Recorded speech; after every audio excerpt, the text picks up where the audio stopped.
Tuloy-tuloy ang tambay, mga bay. Kasama po natin ngayon si Ginoong Benjamin Bendilla Jr.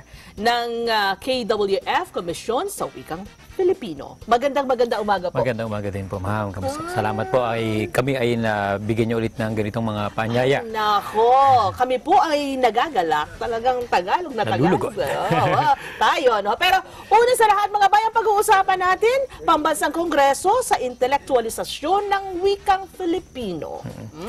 Ma'am, ang Pambansang Kongreso sa intelektualisasyon ng Pilipino ay, ang pangunahing layunin nito ay tipunin ang lahat ng mga guro sa antas tersyarya, yung mga nagtuturo sa college level, sa iba't ibang disiplina po, iba't ibang dominyo, at upang ipakita sa kanila na ang paggamit ng wikang pambansa ay maaring gamitin nila sa kanilang mga disiplina o mga asignatura. Ano po?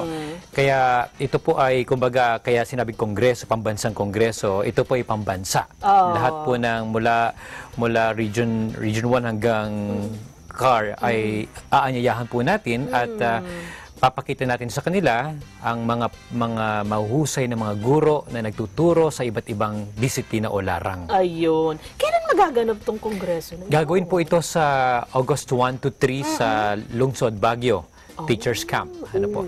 Oo. Hindi ito ang unang pagkakataon na gagawin itong kongresong ito? Meron na pong ito po ay mga binabandilang proyekto ng Komisyon sa Wikang Pilipino at ngayon lamang po sa unang pagkakataon, kaya ito po ay isang mapanghawang gawain o pioneering sa bahagi po ng Komisyon sa Wikang Pilipino na anyayahan hindi lamang yung mga guro sa Filipino, kundi mga guro na nagtuturo sa iba't ibang disiplina. Ano po? Kaya ito po ay taunan. Kaya nga lang po, kakaiba ang ating kongreso ngayon sapagkat hindi lamang yung mga nasa mainstream Filipino, mga naguro ang ating anyayahan, kundi mga guro sa iba't ibang mga disiplina. So ilan pong inaasahan ninyo na dadalo dito sa kongresong ito? Well, inaasahan po natin ang lahat po ng mga guro sa iba't ibang disiplina na dadalo sa aming paanyaya, sa hamon na ito, sapagkat para makita nila na may mga guro talaga na dapat nilang turan, na gumagamit talaga ng wikang pambansa sa pagpapayaman ng kahusayan sa kanilang mga asignatura. Ano po? Nabanggit niyo kanina yung salitang hamon, challenge, mga abay, kung bakit may mga nagsasabi na, lalo na sa ilang mga guro, na mas madaling maintindihan at maituro kung ito ang gagamitin ay yung lingwaheng Ingles kesa sa Filipino. Yung mga ganong mga pananalita ay anong masasabi nyo doon? Natural talagang mayroong ganyan mga may resistance sa pasimula, Pero doon sa mga isinagawa namin mga forum, nung Nobyembre meron kaming forum sa pagtuturo ng agham at matematika, lumalabas na ang pagpapalawak ng kanilang mga talakay sa kanilang mga signatura ay mas nagiging epektibo pag ginagamit na nila ang wikang Filipino. Oo nga naman. Sa totoo lang, alam nyo, gusto ko lang maibahagi ito sa inyo. Yung isa sa mga nadaluhang press-con, siguro 2 weeks ago, Filipino ang gamit nila sa press-con. Nagulat ako. Pati yung pagpapaliwanag nila, kahit na yun, may mga technical na mga salita. Yun na lang ang maririnig mong kakaibang salita. Pero Filipino, natutuwa ako dahil sa mas naiintindihan namin na dumalo. Kaya sabi ko nga sa kanila ay mas mainam ho pala kung ang gagamitin natin ay yung ating wika sa mga ganitong mga pagkakataon. Totoo po yan. Lalo na po kapag ito ay mga guro ang gumagamit, mas nakamamangha. Lalo kapag mas talagang technical ang paksa, tapos gumagamit ang Pilipino, mas kamangamangha ito. At sa palagay ko, mas makatuturan. Halimbawa, si Professor Pelias ng UP, tinuturo niya ang calculus in Filipino. Di ba kakaiba po yun? Di ba po? Yung tangent ay ginawa niyang daplis. Biruin mo, tangent, daplis. So, mas, kumbaga sa kanyang karanasan, mas nagiging epektibo. Mas nanunuot, kumbaga, ang aralin sa mga tinuturo niya. Yang mga salitang ganyan, akala natin walang kahulugan sa Tagalog o sa Filipino, meron pala. Teka muna, bago tayo magpatuloy, hindi maiaalis sa akin at maaaring sa ating mga abay, Tagalog ang gamit. Hindi yung Tagalog, Filipino. Ano ba ang dapat gamitin? gagamitin. Yung bang Tagalog ay wika? Filipino ba? Ay ano ba? Kasama po yan sa 8 pangunahing wika ng Pilipinas, ang Tagalog. Pero dahil nga meron tayong batas, sa Ligang Batas, ang tinatakda nito na ang pambansang wika ng Pilipinas ay Filipino. Kaya po, yung pambansang wika natin talaga ay hindi na Tagalog. Oo. Ang Tagalog ay 1935 pa yun eh. 1935 na constitution pa yan na ihahalaw ang isang pambansang wika batay sa mga wikang katutubo, mga native languages. At isa sa mga native language ay Tagalog. Ano ba? Dahil popular ito sapagkat ito ay nasa sentro. At ang nung 1959, naging Pilipino. Ginagamit natin yung Pilipino. Yung P. P. As in, Opo. Pilipino. Pa. Oo. Yung pa. Pero nung 1973 hanggang 1987 na konstitusyon natin, pinatatag na ang paggamit ng letter F. Kaya po, Filipino. yung dating tinuturo nating letter P, ngayon ay F na. Kaya ang pambansang wika ng Pilipinas ay Filipino. F na po ang ginagamit natin. At hindi Tagalog. Nagtatagalog ako. Hindi po Tagalog. Sapagkat kung magtatagalog ako, magbabalagtasan tayo rito. Ayun! Oo! So, Ang Filipino ay pinagsama-samang mga katutubong mga wika sa Pilipinas at ang mga wikang inaasimila natin sa iba't ibang bansa. Ano po? Yun ang Filipino. Yun ang kumakatawan. Yun ang isang muka ng mga wika natin. tayo mismo, ako na isininang dito sa Pilipinas, marami pa akong dapat na malaman tungkol dito sa ating wika. Maaaring yung ating mga abay na ngayon ay nanonood sa atin, ganun din.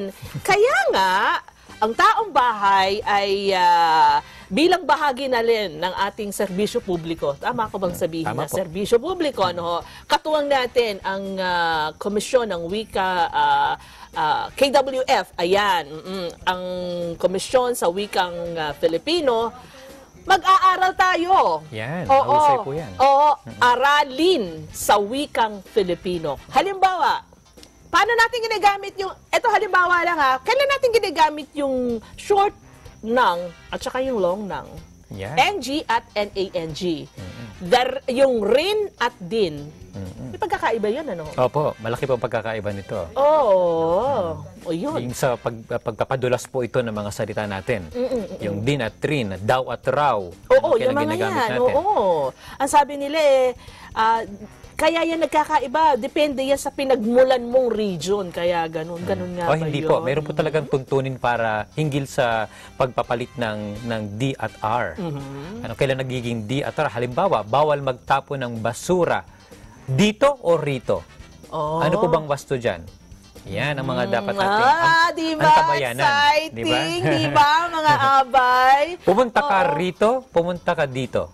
Ano ang wasto? Yan po ang mga tatalakay natin sa susunod na pagkikita natin. Sabi nila, yun daw pagbabasa ng comics. Opo.